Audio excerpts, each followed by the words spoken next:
Bueno, empezaremos con la explicación de lo que es un modelo ósil, ventajas, desventajas, características, tipos y elementos.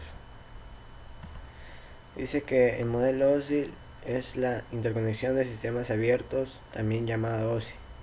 Es el modelo de red descriptivo creado por la Organización Internacional para la Estandarización en 1984. Existen 7 capas del modelo OSI. La primera es la capa física.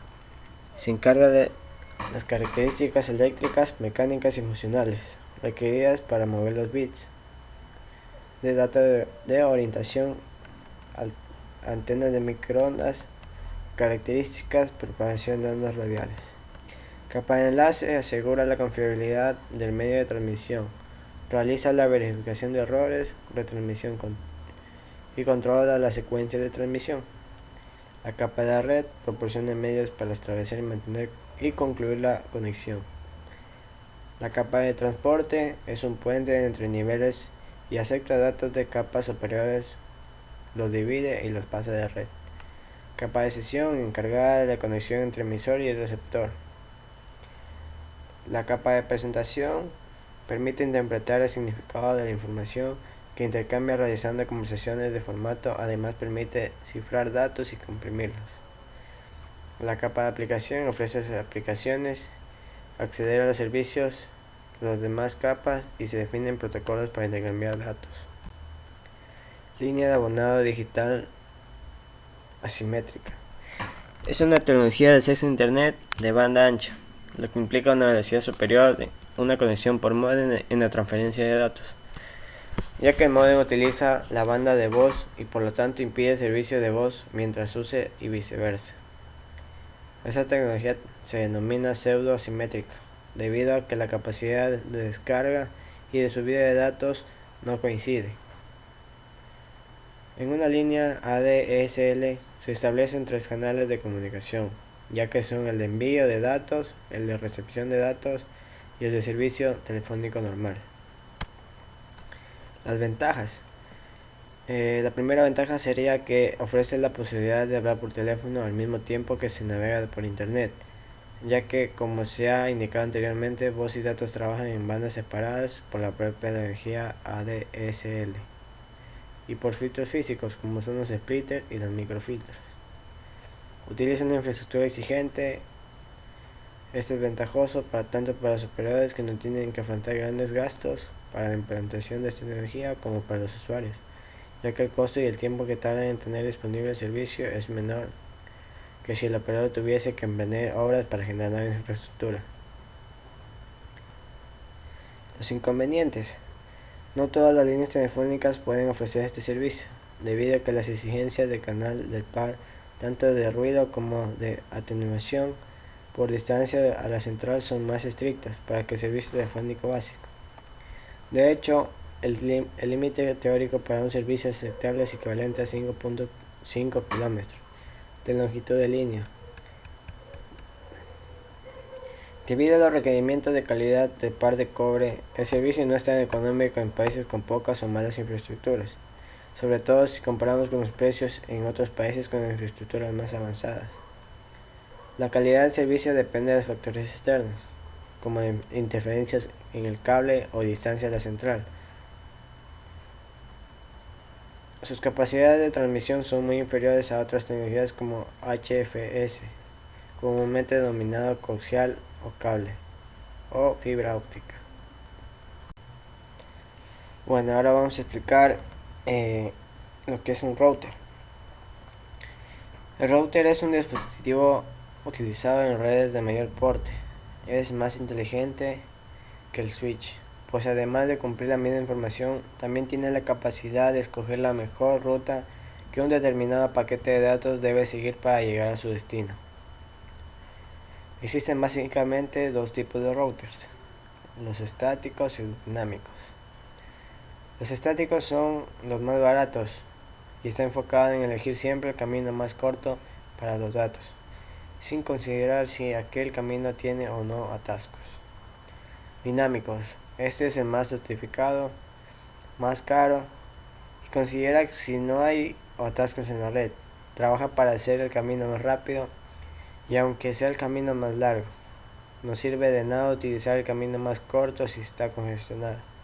Muchos de los routers dinámicos son capaces de realizar compresión de datos para elevar la tasa de transferencia. Los routers son capaces de interconectar varias redes y generalmente trabajan en conjunto con los hubs y switch. Suelen poseer recursos extras, como el firewire, por ejemplo. Para quienes desean montar una red pequeña conectando 3 computadoras, el uso de los switch es más recomendable, ya que el precio de estos dispositivos son prácticamente equivalentes a los hubs. Si compartes internet de banda ancha, un switch puede proporcionar mayor estabilidad en las conexiones. Un dato importante: al buscar hubs, switch o incluso routers, siempre opta las marcas más conocidas. El switch. Un switch o conmutador es un dispositivo de interconexión utilizado para conectar equipos en red formando lo que se conoce como una red de área local y cuyas especificaciones técnicas siguen el estándar conocido como Internet. Internet es el protocolo en el cual se comunican los computadores en un entorno local de red. El switch es posiblemente uno de los dispositivos con un nivel de escalabilidad más alto. Existen switches de 4 puertos con funciones básicas para cubrir pequeñas necesidades de interconexión, pero también podemos encontrar switches con cientos de puertos y unas prestaciones y características muy avanzadas. Características: permite la conexión de distintas redes de área local, LAN. Interconectan las redes por medio de cables. Se les encuentra actualmente con el hub integrado. Cuentan con varios puertos RJ45 integrados, desde 4, 8, 16 y hasta 32 puertos. Permiten la regeneración de la señal y son más compatibles con la mayoría de los sistemas operativos de red. Hub. El hub es un dispositivo que tiene la función de interconectar computadoras de red de área local. Su funcionamiento es más simple comparado con el de switch y el router. El hub recibe datos procedentes de una computadora y los transmite a las demás. En el momento de que esto ocurre, ninguna otra computadora puede enviar una señal. Su liberación surge después de la señal anterior haya sido complementada y distribuida. Un hub es posible tener varios puertos, o sea, en las entradas para conectar los cables de red de cada computadora. Generalmente hay hubs con 8, 16, 24 y 32 puertos. La cantidad varía de acuerdo con el modelo y el fabricante del dispositivo. Si el cable de una máquina es desconectado o presenta algún defecto, la red no deja de funcionar. Actualmente los hubs siendo reemplazados por los switch debido a una pequeña interferencia de costos entre ambos. El hub es un dispositivo que tiene la función de interconectar las computadoras de una red local. Su funcionamiento es más simple comparado con el de switch y el router. El hub tiene su punto central que controla los demás dispositivos y tiene una gran capacidad para expandir su distancia. Diferencia entre un switch y un hub. El hub básicamente extiende la funcionalidad de la red para que el cableado pueda ser extendido a una mayor distancia. Es por esto que un hub puede ser considerado como una repetidora. El problema es que el hub transmite de estos broadcasts a todos los puertos que contenga. Esto es, si el hub contiene 8 puertos, todas las computadoras que estén conectadas al hub recibirán la misma información, y como se mencionó anteriormente, en ocasiones resulta innecesario y excesivo. Un switch es considerado un hub inteligente. Cuando inicializado el switch, este empieza a reconocer las direcciones MAC, que generalmente son enviadas por cada puerto. En otras palabras, cuando llega la información al switch, tiene mayor conocimiento sobre qué puerto de salida es el más apropiado y por lo tanto ahorra una carga. ¿Cuándo se debe utilizar un switch o un hub? Esto dependerá de la utilización de cada PC o servidor en la red, por lo tanto debe utilizar un analizador de redes. Inclusive aunque ya esté diseñada su red, es conveniente realizar tipo de análisis para determinado tiempo. Quizás cuando la red fue diseñada inicialmente no contemplaron las aplicaciones CAD o la utilización de las bases de datos que actualmente utiliza. Una vez analizada la red, estas son algunas acciones que puede tomar. Si se determina que un PC o servidor está sobrecargado, es conveniente colocarlo sobre un puerto dedicado o un switch.